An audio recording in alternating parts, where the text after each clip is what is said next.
Hello, my name is Kathy Hines, and I am the Digital Learning Consultant for Region 2 of Heartland AEA. This video is to show you all of the tools available in Google's Read and Write for Chrome and how you can access those tools. Before we begin, it's important to know how you can get the Chrome extension. So I must be using the Chrome browser, which is the default for all Chromebooks. And then I'll go to the Chrome Web Store. And I will just simply Google that. Or go to chrome.google.com. Then I will search the store for Google Read and Write. If you have not installed it, you will see Add Extension here. And it will ask for permission to access your websites and your Google tools and Google Documents and so forth. Be sure to allow it to access those things along with your microphone as needed. To assist your work with Google Read and Write for Chrome, I have created this guide, which will have a picture and a quick definition of what each tool is. Okay, let's start with the free features. Your students will have access to all of these features. You, however, as an educator, can apply and get the premium features for free by simply filling out a Google form and showing that you have a school email address. Once I've installed Google Read and Write for Chrome, the extension, you will see it up here beside my URL. Here are my tools. The purple puzzle piece is Google Read and Write. If you don't see it in this toolbar, you can click this puzzle piece, find it in your list, and then click Pin. When you pin an extension, it will keep it here so it's quick and easy to find. So in my document, you can see the purple puzzle piece right here. If I don't see it, I can click up here. Now you can see all of the Chrome tool, all of these Google Read and Write tools that are available, and that's what this document is helping define. Let's walk through each tool one at a time.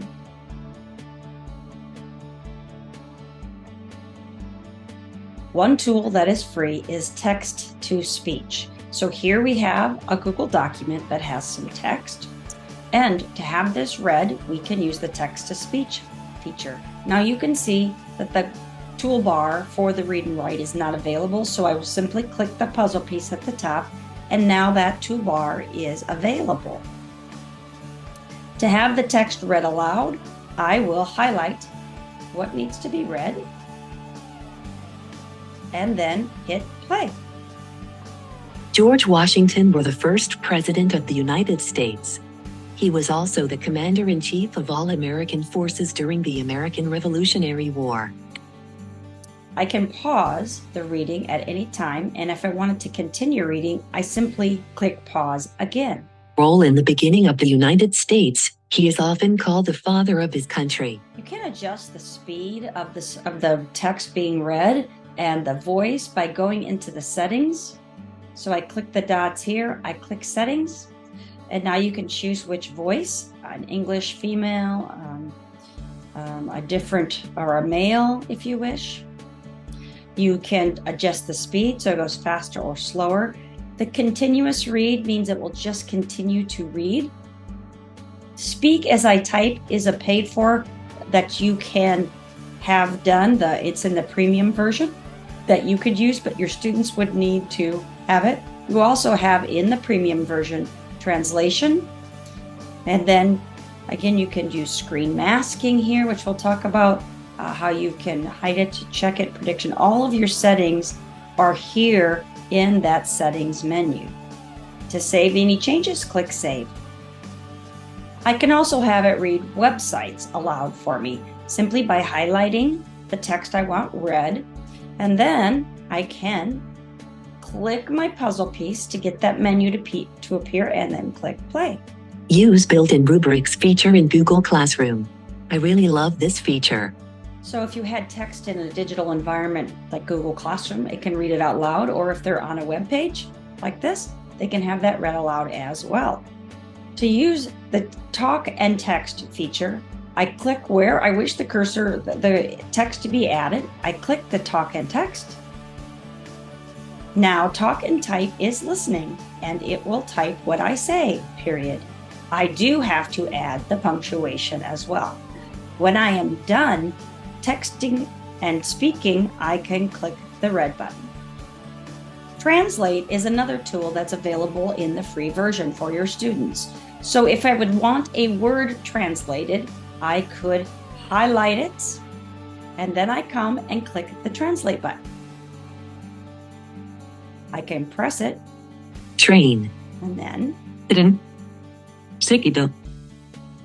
I can set those languages in the settings as well.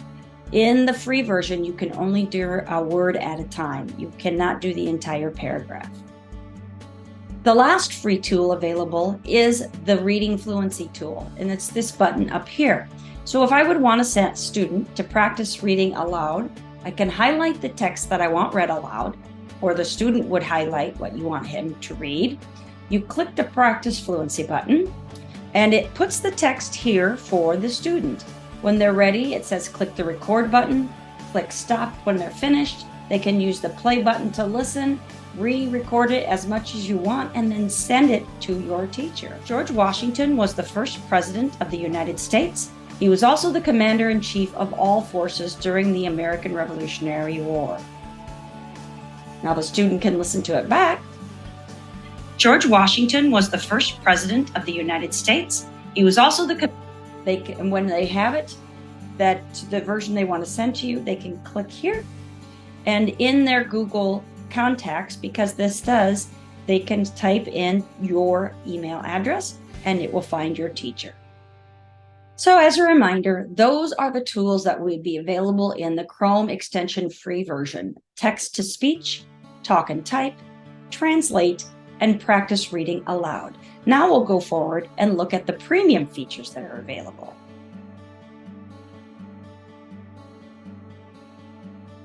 The first tool on the toolbar is the Check It tool. This will allow users to check their paper for errors in spelling and other punctuation. So to use this tool, I simply highlight the section I wish to have checked, click the Check It tool, and now you can see the purple lines will show the student that there are spelling errors or other errors. If I want to investigate what error this is, I click on it and it gives me options to spell it. Sometimes it will give me options to fix it, like here should be capitalized, so it allows me to capitalize the name, and here's more spelling errors. So it's a tool that students might find usable. This tool is the prediction. This would be a composition tool that students could use when they were typing. See, at the beginning of a sentence, it's already predicting what word would be likely to start my sentence. So I could say the first, and first comes up, and it gives me options. Thing that I have, but it also tries to guess by the words that I type. To tell you is that you can just hit tab, and it's just going to predict what the students might wish to say. This tool is the dictionary tool. So if a student wished to have a word defined, they can, to click off my prediction tool, I will highlight the word I want to find a definition for and click the book. Now it tells me Plantation. Noun. Garden consisting of a small cultivated wood without undergrowth. The tool next to it is the picture dictionary. So if the word is highlighted and I click the picture dictionary, now it will give me the word and a picture to go with it. The next tool we're going to look at is the screen reader.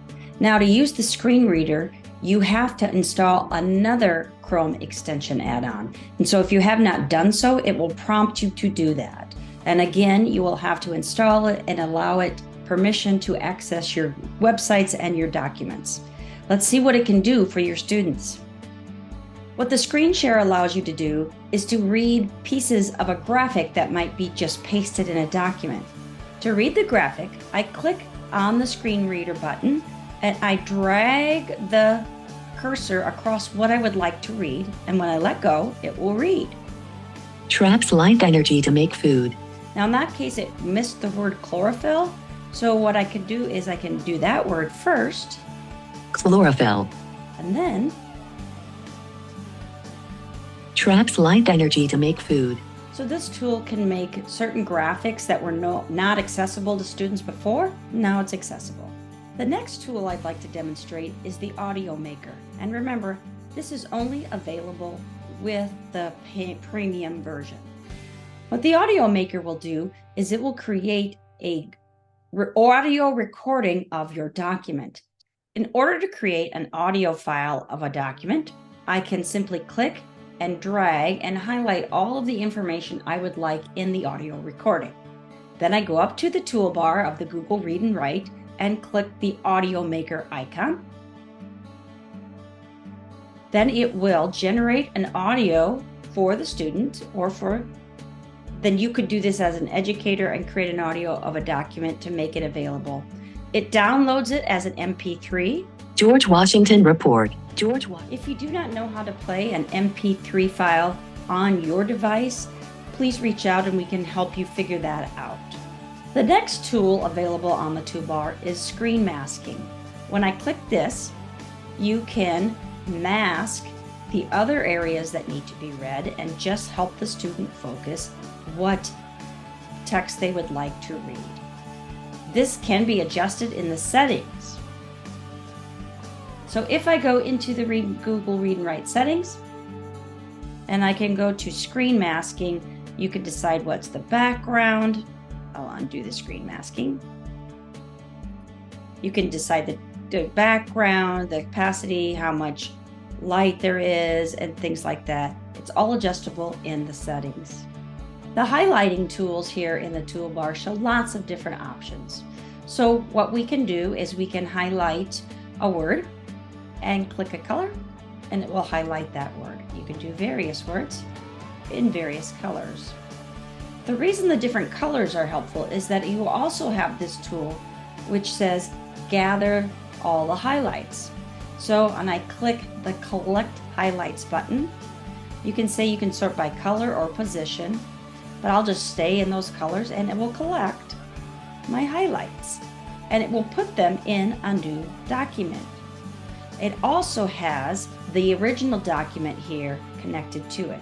So if you wanted to build an activity to have students highlight verbs in yellow, nouns in purple, and have them create a lesson or a learning activity using these tools, that's possible. You also have the clear. So if I just highlight all of these and hit the sweep, this button clears my highlights. The highlights are also used for our next tool, which is the vocabulary list creator. So if I would highlight, I would highlight certain words in the text, and I'd like to build a vocabulary list from these vocabulary words, I can do that. So when I click the vocabulary list button, which colors you want to correct, you can collect all of them or just one color.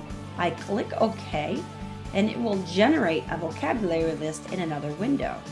And this vocabulary list is quite amazing because it has the word, it has the meaning, it has a symbol and notes. So the Revolutionary War, it could not generate a meaning, but for studied, it has these definitions here, and it has a symbol, and the student could take notes. A widow and an image, those two words were able to generate a definition for. So that vocabulary list might be a great tool for you to use as an educator to build study lists. The last tool I want to demonstrate is the voice note. This is a handy tool for you to leave notes for your students. So if I wanted to highlight a piece and leave a comment there, I click the voice note, and you can see I have up to 60 seconds to create a note. I am creating a note. Then you click comment.